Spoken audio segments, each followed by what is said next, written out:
అందరికీ నమస్కారం. ఈ రోజు మనతో ఉన్నారు ప్రముఖ ఆధ్యాత్మికవేత్త, జ్యోతిష్య మరియు వాస్తు పండితులు బ్రహ్మశ్రీ గుండెపూరి శివసుధీర్ శర్మ గురువు గారు ఉన్నారు. మాట్లాడదాం. జై శ్రీరామ్ గురువు గారు. జై శ్రీరామ్. శ్రీమాత్రే నమః. శ్రీ గురుభ్యో నమః. శ్రీ ఆంజనేయం సిరీస్ లో సెకండ్ ఎపిసోడ్. కొంతమందికి తరచుగా రోడ్డు ప్రమాదాలు జరుగుతూనే ఉంటాయి, వాహన ప్రమాదాలు. కొంతమంది కొత్త వెహికల్ కొనుక్కున్న వెంటనే జరుగుతుంటాయి గురువు గారు. అంటే రిపీటెడ్ గా జరుగుతాయి. ఒక బైక్ కొనుక్కున్నా, ఒక కార్ కొనుక్కున్నా, ఇట్లా జరగకుండా ఉండాలంటే ఏదైనా పరిహారం చెప్తారా ఆంజనేయ స్వామికి సంబంధించి? తప్పనిసరిగా నాన్న. ముఖ్యంగా వాహన ప్రమాదాలకి కారకుడు శని భగవానుడు. అలాగే రాహుగ్రహం వల్ల కూడా ఎక్కువగా వాహన ప్రమాదాలు జరగడానికి అవకాశం ఉంటాయి. కొనుక్కోక ఏదో రూపాయి తోడు పెట్టుకొని ఒక ప్రీమియం అమౌంట్ కట్టేసి లోన్లో బండి తీసుకుంటారు. నిజంగా ఇన్సూరెన్స్లు అవి ఎంత ఉన్నా బండి పోతే బండి తెచ్చుకోవచ్చు నాన్న. మనిషికి ఏమైనా అయితే ఈ మధ్య చిన్న చిన్న యాక్సిడెంట్లు కూడా అవ్వట్లేదు. చిన్న చిన్నగా దెబ్బలు తగిలి మనుషులు ఉండేవారు, కానీ మధ్య కాలంలో ఇప్పుడు అసలు మనిషికి ప్రమాదం. పెద్ద యాక్సిడెంట్. బండి పోతే బండి తెచ్చుకోవచ్చు, కారు పోతే కారు తెచ్చుకోవచ్చు నాన్న. కొన్ని రోజుల తర్వాత మరలా ఇంకో సంపాదించుకొని తెచ్చుకోవచ్చు. కానీ మనిషికి ప్రాణానికి హాని జరుగుతుంటే ట్రాఫిక్ అలానే ఉంది, డ్రైవింగ్ లో కూడా. ఎవరన్నా బండి మించి పడ్డా కూడా కాలో చెయ్యి సంపూర్ణంగా విరిగిపోవటం, ఈ వేళ్లు కట్ అయిపోవటం, ఇలాంటివి ఘోరమైనటువంటి పరిస్థితులు నాన్న. వీటికి ముఖ్యంగా శని భగవానుడు, రాహుగ్రహం కారకులు అవుతూ ఉంటారు. ఇక్కడ చూడండి, సింపుల్ గా చెప్తాం మీకు. నడుము దగ్గర నుంచి కింద భాగానికి దెబ్బ తగిలిందా, శని భగవాను వల్ల తగిలింది. ఈ భుజం పై నుంచి పైన దెబ్బలు తగిలినాయా, రాహు గ్రహస్థితి వల్ల జరిగింది. ఈ రెండు గ్రహస్థితులు బాగుండకపోతేనే ప్రమాదాలు ఎక్కువ జరుగుతూ ఉంటాయి. అలాగే మనకి కొన్ని రోజులు వాడిన తర్వాత ఏదో బయటికి వెళ్ళిపోవటం, ప్రమాదం జరిగిపోవటం, దానివల్ల కుటుంబాలు ఎగిరిపోయినటువంటి రోజులు ఉన్నాయి. ఒక కారులోనో, ఒక పెద్ద వాహనంలోనో కుటుంబం మొత్తం నాన్న. పెద్ద కార్లు కూడా కోట్లు పెట్టి కొనుక్కుంటున్న కార్లు కూడా సేఫ్టీ లేవు, పోతున్నారు. దాంతో పాటు వాహన ప్రమాదాలు, ముఖ్యంగా యువత, ఇప్పుడున్నటువంటి పిల్లలు, వాళ్ళకి 14-15 రాగానే ఎవరికైనా ఉంటుంది బండి నడపాలని ఒక కోరిక ఉంటుంది. ఎందుకంటే నేను కూడా ఆ ఏజ్ నుంచి వచ్చాను కాబట్టి ఈ రోజుల్లో అవైలబిలిటీ కూడా ఉంది, అది పెద్ద కష్టంగా కూడా మారడం. అందులోనూ ఆ బండి ఏంటంటే మా చిన్నప్పుడు మహా అయితే నాన్న ఒక 70cc, అది హెవీ 100cc, RX 100cc అంటే అమ్మ బాబోయ్ అనుకునేవాళ్ళం. ఇప్పుడు 300, 400, 700cc ఈక్వల్ టు కారు కంటే కాస్ట్లీ బైక్స్. ఇక్కడ ముఖ్యంగా చెప్పాలంటే ఒకప్పుడు మారుతి 800 ఇంట్లో కారు ఉందంటే రిచ్, గొప్ప. ఇప్పుడు కార్లు పోయినాయి, అలాంటి కారులో కూర్చోవడం అంటే గొప్పగా ఉండేది అప్పట్లో. ఇప్పుడు అది పెద్ద లెక్క లేదు. డబ్బుని సమస్యగా తీసి పక్కన పెట్టి వెహికల్స్, కార్లు ఇవన్నీ తీసి పక్కన పెడితే ముఖ్యంగా వాహన ప్రమాదాల వల్ల మనుషులకి ఏ రకమైనటువంటి సమస్యలు రాకూడదు. ఇది ముఖ్యంగా మనం కోరుకోవాల్సిన విషయం. నిజంగా నాన్న, దీనికి కూడా చూడండి, మీరు ఎక్కడ వాహనం కొన్నా మొట్టమొదటిగా ఆంజనేయ స్వామి దగ్గర పూజ చేస్తారు. అవునా? ఆయన ఉన్నాడు, ఆయన అనుగ్రహం ఉంది అంటే వాహన అధిష్టాన దేవత ఎవరు అంటే ఆంజనేయ స్వామి వారి. ఇది ఎక్కడి నుంచి వచ్చింది? మనకి భారతం నుంచి వచ్చింది. భారతంలో కూడా అర్జునుడి రథం మీద ఆంజనేయ స్వామి వారి జెండా ఉంటుంది. జెండాపై కపిరాజు అనే శ్లోకం ఉంటుంది కదా. కపిరాజు అంటే ఎవరు? ఆంజనేయ స్వామి వారే కదా. కాబట్టి ఆయన విజయాన్ని ఎందుకు పొందాడు అర్జునుడు అంటే, ఆంజనేయ స్వామి వారు భారత యుద్ధంలో చెప్తారు, యుద్ధం ఎవరు చేశారు ముందుగా కౌరవ సేన మీద ఎవరు విరుచుకుపడ్డారు అంటే జెండాలో ఉన్నటువంటి ఆంజనేయ స్వామి వారట. కాబట్టి ఆయన ఉంటే ఏ రకమైనటువంటి వాహన ప్రమాదాలు కానీ అట్లాంటి భయాలు కానీ ఉండవు ముఖ్యంగా. అందుకని ఆంజనేయ స్వామి వారి దగ్గర ప్రతి ఒక్కళ్ళు వాహన పూజ చేయిస్తూ ఉంటారు. ఇప్పుడు మన ఆంజనేయ స్వామి దేవస్థానం ఉంటుంది, వాహన పూజలు ప్రతిరోజు కనీసం. ఇంకా దసరా పండుగ రోజు చూడాలి, ఇక అందరూ వెహికల్స్ అని పూజ చేసుకుంటారు కదా. ఎన్ని వెహికల్స్, ఎంత కథనాన, పొద్దున 6 దగ్గర నుంచి మొదలు పెడితే సాయంత్రం 10 వరకు రాత్రి పూజలు జరుగుతూనే ఉంటాయి. ఆంజనేయ చూశారు కదా మన కారు తీసుకున్నప్పుడు కదా.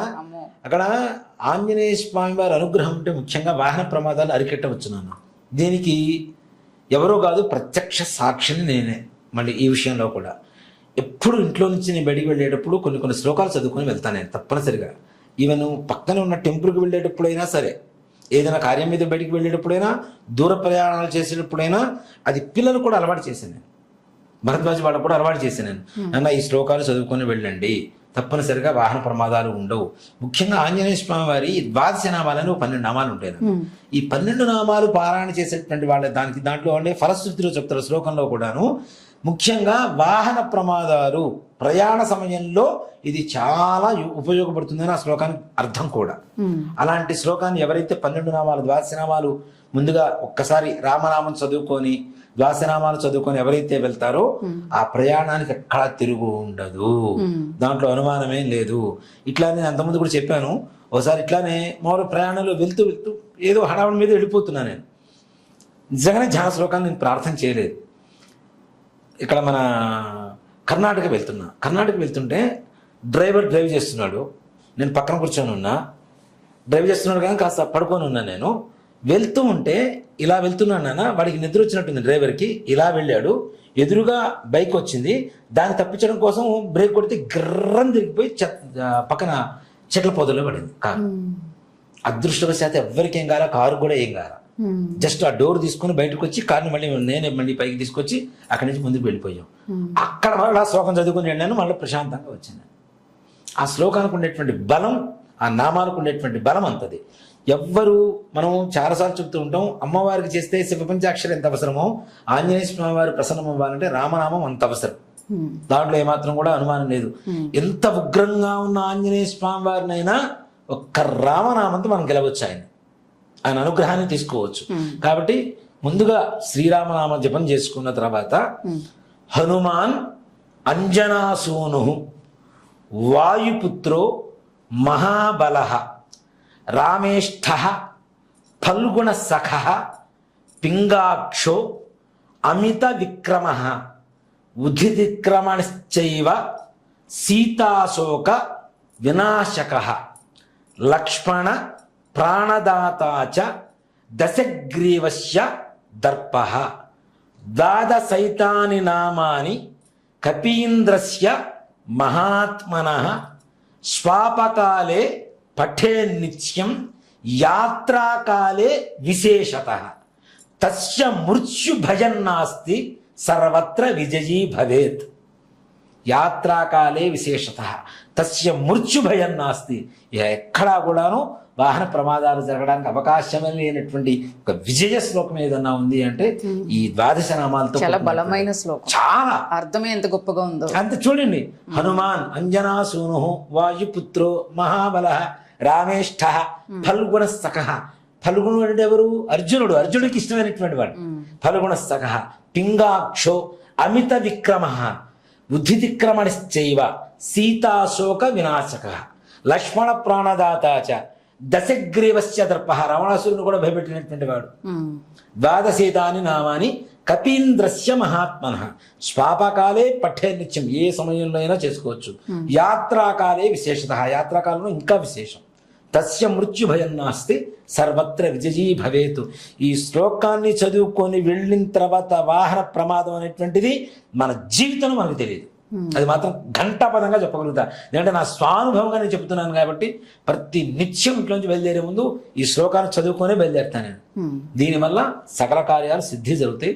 తప్పనిసరిగా మనం వెళ్ళినటువంటి పని కూడా భారతంలో ఆంజనేయ స్వామి వారు జెండా మీద ఉండి ఎట్లయితే అర్జునుడి తరఫున యుద్ధం చేశాడో మన తరఫున ముందుగానే మనతో పాటుగా వెళ్ళి కార్యక్రమాన్ని పూర్తి చేసుకుని దిగ్విజయంగా సురక్షితంగా ఏ రకమైనటువంటి ప్రమాదాలు లేకుండా ఇంటికి రావడానికి మంచిగా ఉపయోగపడుతుంది. సేఫ్టీ, వెళ్ళిన పనిలో జయం రెండు వస్తాయి అంతే తప్పనిసరిగా. గురుగారు, కొంతమందికి రిపీటెడ్ గా వాహన ప్రమాదాలు జరుగుతూ ఉంటే వాళ్ళ ఫ్యామిలీలో ఎవరో ఒకరు చనిపోతూ ఉంటారు. అంటే రిపీటెడ్ గా జరుగుతుంటే లేదంటే చిన్న చిన్న దెబ్బలు జరగడం కానీ లేదంటే చనిపోవడం కానీ ఎలా జరుగుతుంది? దానికి ఏమన్నా రిలేటెడ్ గా గ్రహస్థితి ఏమైనా ప్రాబ్లం ఉంటుంది అంటారు? తప్పనిసరిగా నాన్న, ఇందాక మనం చెప్పుకున్నట్టుగా రాహు శని గ్రహాలు ఏదో దెబ్బలు తగులుతూనే ఉంటాయి. ఇక్కడ ఎప్పుడు శని ఒకే స్థానంలో ఉండడు, ఎప్పుడు రాహు ఒకే స్థానంలో ఉండడు, మూవ్ అవుతూ ఉంటారు. కానీ మహర్దశలోనో అంతర్దశలోనో విదశలోనో సూక్ష్మదశలోనో ప్రాణదశలో ఈ పంచదశల్లో కావచ్చు, గోచార వశాత్తు మన చంద్రుడి నుంచి చూసుకుంటే, మన రాశి నుంచి చూసుకుంటే అష్టమ స్థానము, ద్వాదశము, జన్మస్థానము, ద్వితీయ స్థానము, 4వ స్థానంలోనూ శనిగ్రహ ప్రభావం. అలాగే జన్మ రాహు కావచ్చు, రాహు మహర్దశ అంతర్దశల్లో కావచ్చు. వీళ్ళు టచ్ అయినప్పుడు ఎక్కడో చోట ప్రతి చోట టచ్ అవుతూనే ఉంటారు నాన్న. ముఖ్యంగా వీళ్ళకి ఏంటంటే రాహు శని ఎప్పుడైతే నీచంలో ఉంటారో ఆ మహర్దశ టచ్ అయినప్పుడల్లా అంతర్దశ కానీ ఈ పంచదశలని చెప్పి చదువుతున్నాం కదా, ప్రాణదశ, అంతర్దశ, విదశ, సూక్ష్మదశ, ప్రాణదశ, ఈ 5 దశలు ఉంటాయి. ఈ 5 దశల్లో ప్రతి గ్రహం టచ్ అవుతూనే ఉంటుంది నాన్న. దాంట్లో ఎక్కడ కూడా సంశయం లేదు. ఎప్పుడు టచ్ అయినా వీళ్ళకి దెబ్బ పడుతూనే ఉంటుంది. అది రాహు కావచ్చు, శని కావచ్చు. కూలంకషంగా చూసుకోవాలి. వీటికి శాశ్వత పరిష్కారాలు కూడా జ్యోతిష్ శాస్త్రంలో చెప్పబడుతుంది. కాబట్టి తప్పనిసరిగా వీళ్ళు వ్యక్తిగతంగా ఉండేటువంటి జాతకం అయితే ఖచ్చితంగా చూపించుకోవాలి తప్పనిసరిగా. ఎందుకంటే ప్రాణం ఇది ఇందాక అనుకున్నాం కదా నాన్న, వాహనం ఉంటే కొనుక్కోవచ్చు కానీ ప్రాణం పోతే ఎక్కడ కొంటాను నాన్న. ఆరోగ్యమైన ప్రాణమైనా ఒకసారి పోయిన తర్వాత ఎన్ని కోట్ల రూపాయలు పెట్టినా రావు. కాబట్టి దయచేసి ఇలాంటి వాటికి కూలంకషంగా మన జాతకం, జ్యోతిష్ శాస్త్ర ప్రకారం జాతకం చూసుకుంటే తద్వారా ఉండేటువంటి సమూలమైనటువంటి నిర్మూలన. మన దగ్గర చాలా మంది వస్తుంటారు, ఇదే మాట చెబుతూ ఉంటారు, గురువు గారు ఇది చేస్తుంటా, ఇదైపోతున్నాను, కింద పడుతున్నాను, పైన పడుతున్నాను. ప్రతిసారి ఏదో ఒక దెబ్బ తగులుతూనే ఉంటుంది. అది కూడా చూడండి, చిన్నప్పుడు అంటే నడవలేని సమయంలో పట్టం, దెబ్బలు తగలడం కామన్. ఆడుకునే సమయం దగ్గర నుంచి ప్రారంభించుకుంటే వీళ్ళ జీవితంలో ఎప్పుడు ఏదో ఒక చోట కింద పట్టమో, రక్తస్రావం అనేటువంటిది తప్పనిసరిగా జరుగుతూనే ఉంటుంది వీళ్ళకి. అది కేవలం ముఖ్యంగా ఈ 2 గ్రహాలు, దీంతో పాటు కుజగ్రహం కూడా ఎక్కడైనా కూడా పడిందా, ఇక్కడ రాహు కానీ శని కానీ మారకంలో పడ్డప్పుడు కనుక వాహన ప్రమాదం జరిగిందా, ప్రాణహాని. అలాంటివి ముందుగా మనం గ్రహించుకోవాలి. ఒకసారి 2 సార్లు ఎప్పుడైతే అవుతుందో ఖచ్చితంగా జాగ్రత్త పడాలి. నానా భగవంతుడు ఒక సెన్స్ పంపిస్తుంటాడు మనకి, ఒరే ఇది కరెక్ట్ కాదు, దీనికి ఏదో నిర్మూలన ఒక సొల్యూషన్ ఉంటుంది, ఆ సొల్యూషన్ ఏంటో చూసుకురా అని. మొండివాడు రాజు కంటే బలవంతుడు అనుకుంటే ఏమని అది మూర్ఖత్వం కిందకి వెళ్ళిపోతుంది. నేను పోతే ఏం కాదు, అవుతుంది అని. అలా ఎప్పుడు అనుకోకండి. మనం ప్రపంచంలో ఉండేటువంటి ఇసుక రేణువులో, అణువులో, పరమాణువు అంతా మన జీవితం. మనం అవునా, దాన్ని మన మీద గొప్పగా మనం ఊహించుకొని చేసుకుంటే కాదు, మనతో పాటు దైవానుగ్రహం ఉండాలి, గ్రహబలం అనేటువంటి తప్పనిసరిగా ఉండాలి. ఎప్పుడైతే గ్రహబలం వీక్గా ఉంటుందో ఇలాంటివే జరుగుతూ ఉంటాయి. కాబట్టి తప్పనిసరిగా జ్యోతిష్ శాస్త్రంలో తప్పనిసరిగా దానికి నివారణ ఉంటుంది, శాశ్వతంగా ఉండేటువంటి నివారణ ఉంటుంది. తప్పనిసరిగా చేయించుకోవడం అనేటువంటిది మంచిది. ఖచ్చితంగా జాగ్రత్త తీసుకోవాలి, ఎందుకంటే ప్రాణం కాబట్టి. అంతే కదా నాన్న. జై శ్రీరామ్. జై శ్రీరామ్. శ్రీమాత్రే నమః. శ్రీ గురు.